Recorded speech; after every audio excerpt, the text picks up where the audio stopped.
Hi friends, आज वैदिक गणित कालांश आपको स्वागत जनाऊँगी।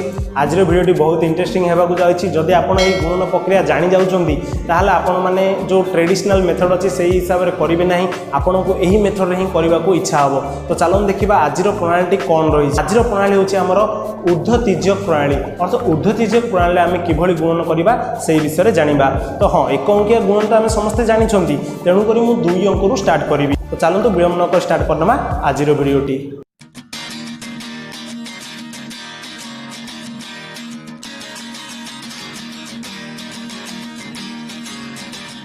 तो जेपरिक मुझे कहली आपण मानक कौन करी ना, 2टी संख्यार गुणफल बाहर करी। अर्थात 2 अंक विशिष्ट 2टी संख्या को नेली, गोटा को नेली 32 आउ गोटे को नेली 83।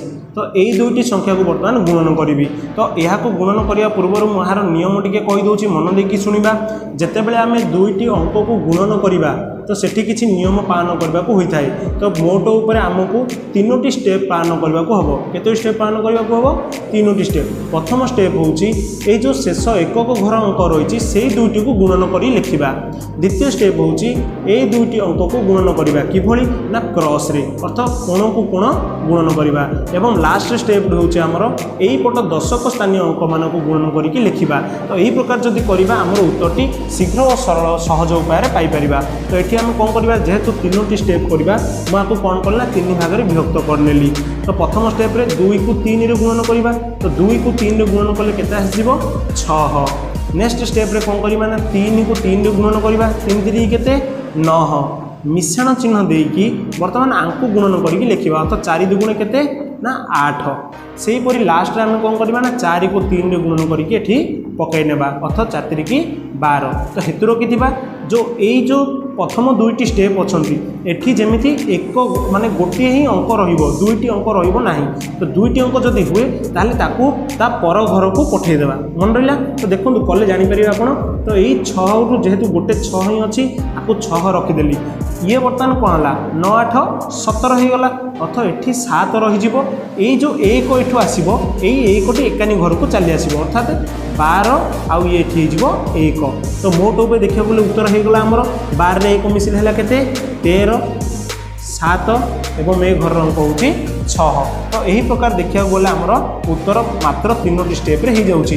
किंतु आमे जदि यह को बारंबार प्रैक्टिस करिबा ताहले आमे सीधा सह उत्तर शीघ्र पाई परिबा। तो आउ 2 3टी कला पळे तुमे जानि परिबो जे केमिति उत्तर शीघ्र बाहर करा जाउची। तो आउ गोटे एग्जांपल देखिबा। तो टिके बड़ संख्या नउची 54 गुणन 63। तो देखिपा बड़ संख्या एगुड़िक हाँ ना नहीं। तो आम ए गुणन कले कौन हम ना 4 को 3 रे गुणन करवा। तो 4 3 की केते 12, 5 3 की केते ना 15, मिश्रण 6 4 केते ना 24, 500 को केते ना 30। बर्तमान पकई देछि। एथर कौन करवा ना जोग करवा। ये जेहेतु 12 अच्छी मुझे आपण मानक जदि 2 अंक हो जाउछि ताहले आमे कौन करवा नेक्स्ट घर को अंकटी देदेबा। अर्थात 2 रहिबो 1 एई पार्श्व को पळे आसीबो। 15 को 24 जेतेले जोग करिया कौन आसीबो ना 15 को 24 जोग कले आसीबो 39। अर्थात 39 रो 9 एठी रहि जिवो 3 एठा को पळे आसीबो। तो ये 30 अच्छी तो 30 ही रहिबो। तो देखिया मिसई दियो एथर 2 जेतु तुम मिश्रण एपट आड़ू कर कि सेपट आड़ू कर किसी असुविधा नहीं। जब गोटे अंक करदेच ताहले तुम जो चाहिए सेपटे कर। तो मुझे एपट आड़ू डायरेक्ट करुच्ची। 30 रे 3 मिसिल है 33, 9 रे 1 मिसिल हो केते ना 10। देखो एठी आउ थे पुणी कौन असुविधा है ना 10 हो गला। नेक्स्ट 2 को 2 रखिदेली। जेहेतु ये आउ थे 2 अंक हो गला। तो यही 1टी क्यों पार्श्व को आसो यही पार्श्व को पलि आसो। अर्थात 33 रे 1 मिसिल हो केते ना 34। यही 0 को 0 पड़ जाव, लास्ट पड़ जाव 2। तो आशा करुच्ची गुणटी आप बुझीपारे। जिते आम यहाँ करवा कौन करवा किभली कले आमको शीघ्र कर। मुझे आगुरी आपको कही वैदिक गणित आम कौन करवा ना गोटे गणित प्रक्रिया को शीघ्र करवा। तो चलते यहाँ शीघ्र केमती करवा देखा। यही गणित टी ही करवा। तो देखो 4 को 3 रे गुणले होची केते ना 4 को 3 रे गुणले होची 12। तो बर्तमान मुझे 2 लिखिनेली। 1टी को मन रखी जे 1टी मोर हासिल आकार रे अच्छी। बर्तमान कौन करिया ना 5 3 की 15, 15 मिश्रण 424। तो 15 24 को आम मन रे मिश्रण करवा। तो 15 24 को मिसाया पूर्व आमर हासिल अंक गोटे 1 थिला ना। तो 15 रे तो 5 अच्छी मिसाइबा सुविधा हम। 24 टारे 1 मिसेकी 25 करदेली। अर्थात 15 मिश्रण 25। तो 15 को 25 रे मिसेले केते हो ना 40 तो 0 रखिनेबा पुणी 4 को हासिल आकार आम मन रखि आंगुठी तुम रख कि जो रखुच रख हासिल आकार रखिनब तो 500 को केते हम 30 30 रे 4 मिसिले हो केते 34 देखो गोटे लाइन रे हमर उत्तर मिलगला हाँ नहीं। तो चलते आउ गोटे प्रश्न यही प्रकार कर देखा केतिकी सहज होची। तो ये देखिपे कौन अच्छी ना 61 गुणन 34 अर्थात 61 गुणन 34 आम कौन करा हम ना प्रथम काम हो 4 को 1 गुणा तो 4 को 1 गुणिले केते हो 4 नेक्स्ट स्टेप 400 को 24 3 1 3 अर्थात 24 3 मिसिले केते हो 27 तो मुझे डायरेक्ट 27 लिखिदेली नेक्स्ट स्टेप 36 की केते हो 18 जमी कही मुझे गोटे अंक रही अंक गुड़िक कौन हम यही पार्श्व को चली आसो तो 4 को 4 रहा ठीक अच्छी एटी 27 रे 7 रू यही पार्श्व को आसो 2 जदि एटिक आस 18 2 केते हो 20 तो यही प्रकार उपाय आम शीघ्र कर। नेक्स्ट आम देखा 3 अंक मान संख्या मानक आम किभली गुणन करवा तो ता पूर्व आमको जेपरी 2 अंक विशिष्ट संख्यार नियमटी को बुझिले सेहीपरि 3 अंक विशिष्ट संख्यार नियमटी को भलसे बुझाको हेबो। तो 3 अंक विशिष्ट संख्यार गुणन कला बेले आमको किसी स्टेप आसो जो स्टेप केतोटी स्टेप ना 5टी स्टेप तो प्रथम स्टेप रे कौन हम जमी आम 2 अंक करुले जो प्रथम एकक घर अंक दुईटी को गुणन करवा द्वितीय स्टेप रे जमी 2 अंक को आम करुले क्रॉस रे आम सेमती क्रॉस करवा वर्तमान तृतीय स्टेप रे आम कौन करुले ना ये दुईटी संख्या को गुणन करदे किंतु एठी से प्रकार हेनी जेहेतु आउ गोटे संख्या अच्छी पुणी थे यही प्रकार गुणन करने को हम अर्थात तृतीय स्टेप रे कण को कण मझी को मझी गुणन करने को हेब बुझिपारे। नेक्स्ट जो चतुर्थ स्टेप को आसवा से आमर कौन हम ना से लास्ट घरटी कटिज अर्थात 2 अंक विशिष्ट संख्या को जमी आम गुणन करुले से ही प्रकार करवा एवं पंचम स्टेप रे ये दुईटी जाक जो कटिजे लास्ट को 5 नंबर जो स्टेप अच्छे से हूँ शेष अंक दुईटी को गुणन करवा तो यही 5टी नियम को जब आम मन रखा ताहले गुणन प्रक्रियाटी शीघ्र और सहज भाव में हो पार।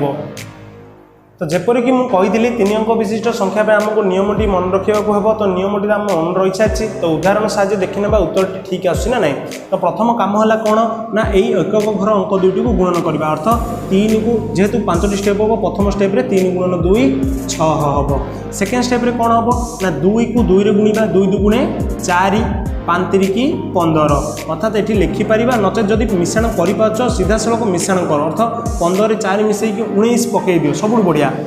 तृतीय स्टेप रे 2टी अंक पर 3टी अंक को करा अर्थात 2 1 2 मिश्रण 4 3 12 5 दुगुणे मिश्रण 10 अर्थात 3टी अंक को मिश्रण करा नेक्स्ट कौन करा ना 2टी अंक को करा अर्थात 1 को 5 5 1 5 मिश्रण 4 दुगुणे 8 एवं लास्ट स्टेप तुम यही 2टी अंक को गुणन कर अर्थात 4 1 4 तो बुझीपारे यही स्टेप गुड़ी को बर्तमान कौन करवा ना जोग करदे जदि 2टी अंक रोचे ताहले गोटे अंक को रखी अन्य मानक यही पाख को पठेदेबा तो ये तो गोटे अंक अच्छी 6 ठीक अच्छी 15 4 मिसिले अच्छी 19 देख मोर भल से देख 15 4 मिसिले 19 तो 9 रखीदेली 1 यही पार्श्व को आणली 1 कौटी आनली यही पार्श्व को आणले हेरी बर्तमान कौन हो देख टी ना ये 2 12 2 14 14 10 24 ये एक मिसीगले के ना 25 तेणुक ये 5 रखा यही स्थान को 2 आनी बाहरी यही स्थान को कौन आनी बाहरी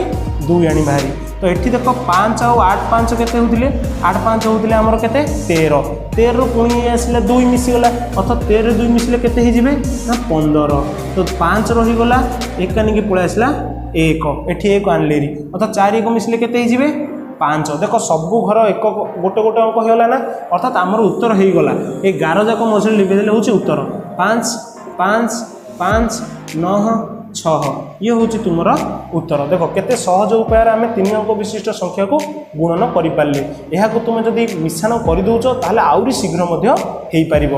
तो आउ गोटे एग्जांपल देखा किंतु एठी आम कौन करवा ना जोगटी को करदेबा अर्थात जो गुणा से ही मिसेदेबा अर्थात 4 दुगुणे एठी तो आमर प्रथम स्टेप कौन हो 4 दुगुणे 8 द्वितीय स्टेप रे 2 1 2 4 1 4 तो 4 2 मिसिले के 6 तृतीय स्टेप रे कौन हम ना 2 दुगुणे 4 4 3 12 12 रे 4 मिसिले 16 1 1 1 तो 16 1 17 कौन है 17 नेक्स्ट कौन हम ना अंक दुईटी को गुणन करवा तो 2 1 2 3 1 3 3 2 मिसिले के 5 नेक्स्ट स्टेप रे कौन करवा ना लास्ट स्टेप 3 दुगुणे 6 तो आमर प्रत्येक स्टेप हो जाइए।